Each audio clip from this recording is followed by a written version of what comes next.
ইসলামী ছাত্র আন্দোলন যাত্রাবাড়ি জামিয়া নগর শাখা কর্তৃক আয়োজিত আজকে নবীন আলেম সংবর্ধনা অনুষ্ঠানের সম্মানিত সভাপতি সিরে তাজ শ্রদ্ধাভাজন ওলামায়ে কেরাম, সবচেয়ে দামি জাতির ভবিষ্যৎ আমার ছাত্র ভাইয়েরা, আপনারা তো অনেক দামি। ফেরেশতারা আপনাদের পায়ের নিচে পাখনা বিছায়া দেয়, আপনাদের জন্য পানির মাছ দোয়া করে, গর্তের পিপিলিকা দোয়া করে, পাখিগুলি দোয়া করে। কি ভাই, কথা সত্য নয়? তো জানি আমরা সবাই। আপনারা হলো ওয়ারাসাতুল আম্বিয়া, নবী আলাইহিসসালাতু ওয়াসসালামের ওয়ারিস। আপনারা আমার চেয়ে অনেক বেশি জানেন। আমি জানাবার জন্য দাঁড়াই নেই, নতুন কিছু শিখাবার জন্য দাঁড়াই নেই, বরং আপনারা যা জানেন সেই জানা জিনিসকে জাগ্রত করার জন্য দাঁড়িয়েছি। আপনারা জানেন কিন্তু হয়তো বা জাগ্রত নন, ভুলে গেছেন বা একটু চাপা পড়ছে, সেটাকে জাগ্রত করার। গোটা দুনিয়ার মধ্যে প্রথম ইসলামিক স্টেট কীভাবে সৃষ্টি হয়েছিল? মদিনার মধ্যে ইসলামিক স্টেট, ইসলামী হুকুমত কীভাবে কায়েম হয়েছিল আমাকে বলুন তো। কোনো যুদ্ধ ছিল? কোনো তলোয়ার ছিল? কিচ্ছু ছিল? মানুষের প্রয়োজনে। নবী আলাইহিসসালাতু ওয়াসসালামের আগে মুকুট পরাবে কাকে? আব্দুল্লাহ ইবনে উবাই ইবনে সুলুলকে।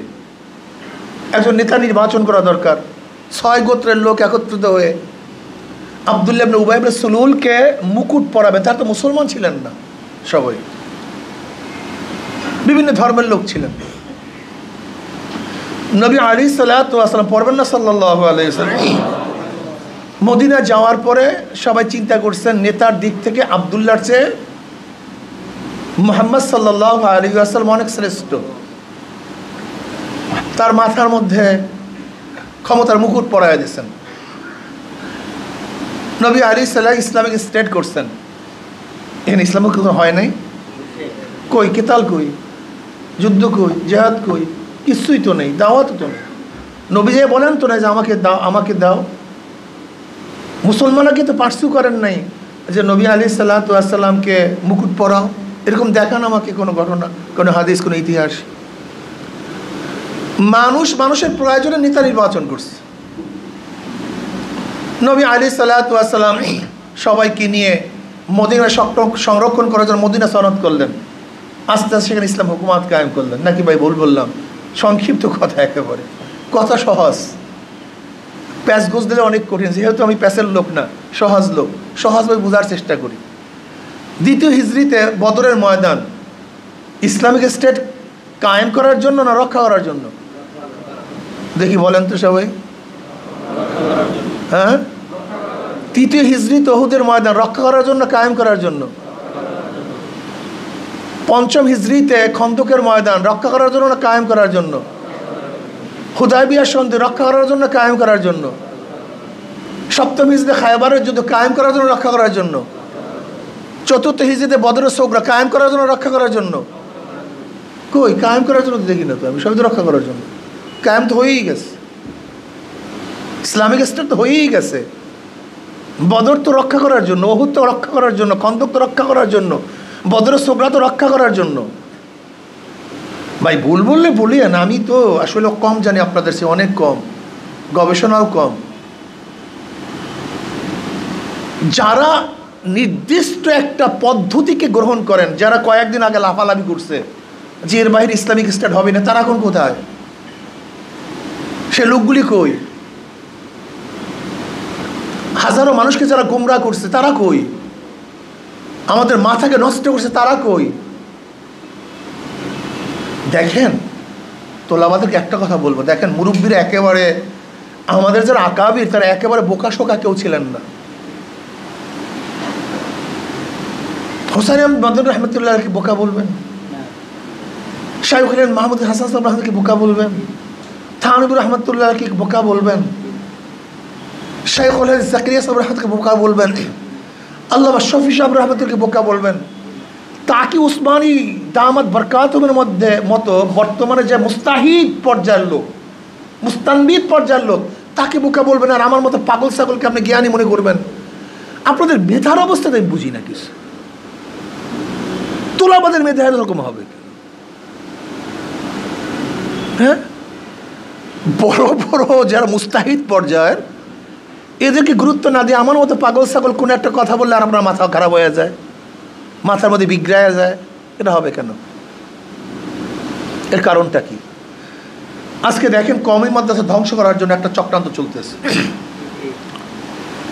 একদল বের হয়েছে, অমুকে দালাল তমুকে দালাল, যাত্রাবার হুজুরকে দালাল বলে, নাউজুবিল্লাহি মিন যালিক, অমুককে দালাল বলে। অথচ যারা দালাল বলে, যাদের অনুসরণ তারা করে, এরা ৩-৪ তারিখ কিন্তু আওয়ামী লীগের সাথে বৈঠক করছে। আজীব দালালের অবস্থা, আশ্চর্য দালালের অবস্থা। এত জাহেল মানুষ কিভাবে হয় আমি নিজেই বুঝি না। মানুষ এত বোকা হয় কিভাবে? কওমিয়ার ছাত্ররা তো অনেক গবেষণামূলক ছাত্র, তাহকিকমূলক ছাত্র, এরা তো তাহকিক করে। যারা ৩-৪ তারিখ, যাদের লিডাররা, ওনাদের আকাবেররা, ওনাদের বড় বড় মুরব্বীরা ৩-৪ তারিখ কার সাথে বৈঠক করছে? স্বরাষ্ট্রমন্ত্রীর সাথে একদিন, ধর্মমন্ত্রীর সাথে একদিন, 2 দিন বৈঠকে যারা বসলো, যারা সামনের কাতারে ছিল, এরা নাকি জুলাই বিপ্লবের বিশাল বিশাল যোদ্ধা হয়ে গেছে। বিশাল বিশাল যোদ্ধা, বিশাল বিশাল। এরাই নাকি এখন মাহমুদুল হাসান সাহেব রহমত ওই দামাত বরকাতুম যে কোনো দিন বসেও নাই, জীবনভর চেষ্টা করছে সবাইকে রক্ষা করার জন্য, হেফাজত করার জন্য। উনি কোনো আওয়ামী লীগের কাছে মাথা নত করেন নাই, কিন্তু যারা মাথা নত করছে, চুক্তিবদ্ধ করছে, চুক্তিতে স্বাক্ষর করছে, এরা বিশাল বিশাল এখন আওয়ামী বিরোধী হয়ে গেছে। আর যারা আওয়ামী লীগকে প্রেশার দিয়ে কওমি মাদ্রাসাকে হেফাজত করার চেষ্টা করছে, এরা দালাল হয়ে গেছে। বাস, দালালির অবস্থা বুঝো, দালালির অবস্থা বুঝো, বাস ভালো দালাল বানায় হলাইছে। আমি যে কি বলবো কাকে বলবো, কি বলবো কাকে বলবো, তাও আমি বুঝি না। আমি নিজেই মাঝে মাঝে পাগল হয়ে যায়, তা আমিই পাগল আর সবাই ভালো। বিশ্বাস হয় না? রাজা স্বপ্ন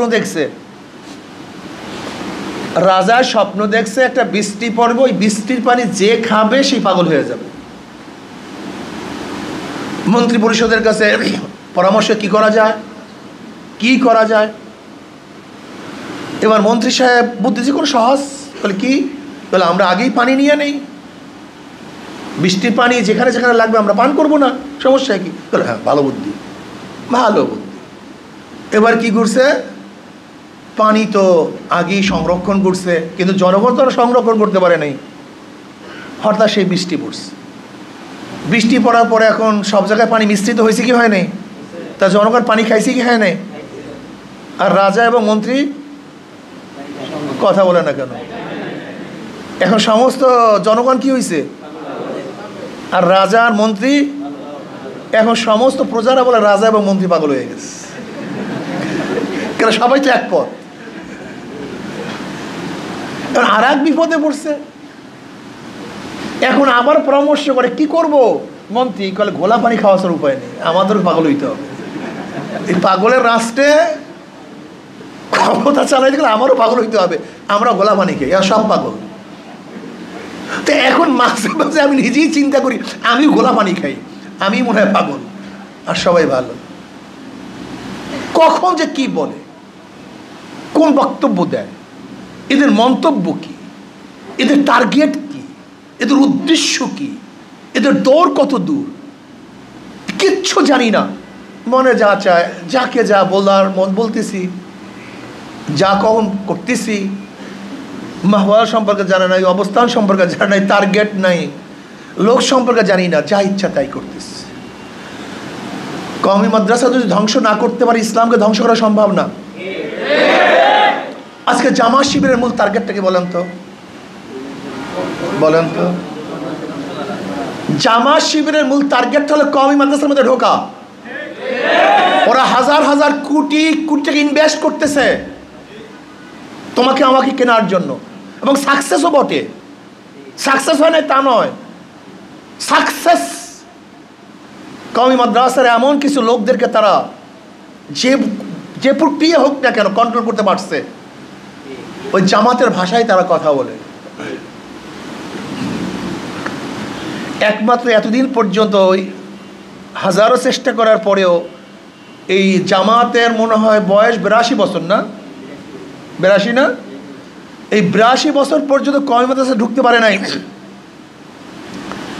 এখন তারা উদারতার নামে বিভিন্ন কৌশলে বিভিন্ন মাদ্রাসার ছাত্র সৃষ্টি করার মাধ্যমে তারা কিন্তু অনেকটা সাকসেসের পথে।